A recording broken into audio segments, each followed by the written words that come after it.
Alright, magandang po sa inyo lahat, Silver Voice TV. Ito po ang ating mga late night boxing content, mga kaibigan. So, bukas nga po, or mamaya na, kasi mag-aalauna na, ay tutulak po ako pa Baguio, no? Kay Champ Marlon Tapales. Kasama ko po yung mga Japanese media na magko-cover po ng parang documentary or pati mga interviews for Marlon Tapales. Iko-coordinate po natin yan. Pero, pag-usapan po natin, mga kaibigan, ang henyo sa likod ng nakaisip nitong Baguio training camp ni Champ Marlon Tapales, because mga kaibigan, based on statistics, he will have an advantage over Naoya Inoue because of his training camp sa Baguio. Of course, alam naman natin na since Akmadaliev bumalik sa Amerika si Marlon Tapales at nag-training sa Amerika ng matagal, mga kaibigan, ilang buwan din yan. At nandito sa Baguio ang kanilang last phase ng kanilang training before going to Japan, mga kaibigan. So, dito na po tayo sa unang bentahin nila. Ang Baguio, mga kaibigan, ay 1,540 meters above sea level.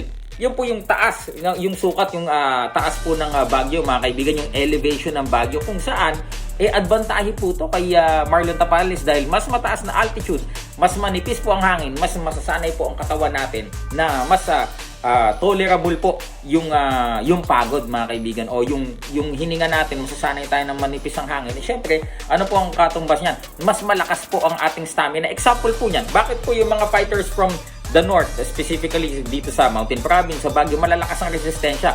Ito pong sila Fulayang and yan pong mga dati sa Team Lakay, ayan, mga kaibigan, and Carl James Martin, di ba?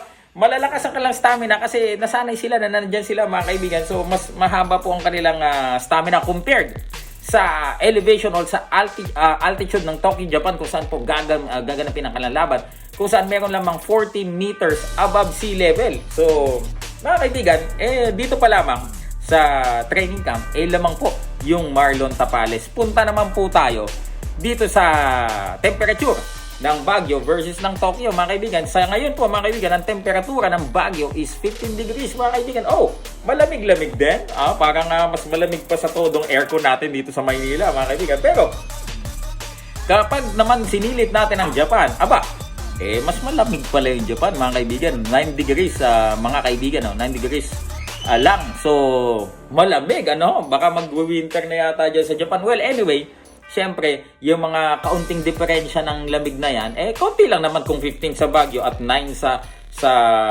Japan. Konti lang kaysa naman dito sa Manila na mainit, So, napaka talino po nung nakapag-isip nito sa Team Sanman at sa mga bumubuo ng Team Tapales. Napakatalino po niyan.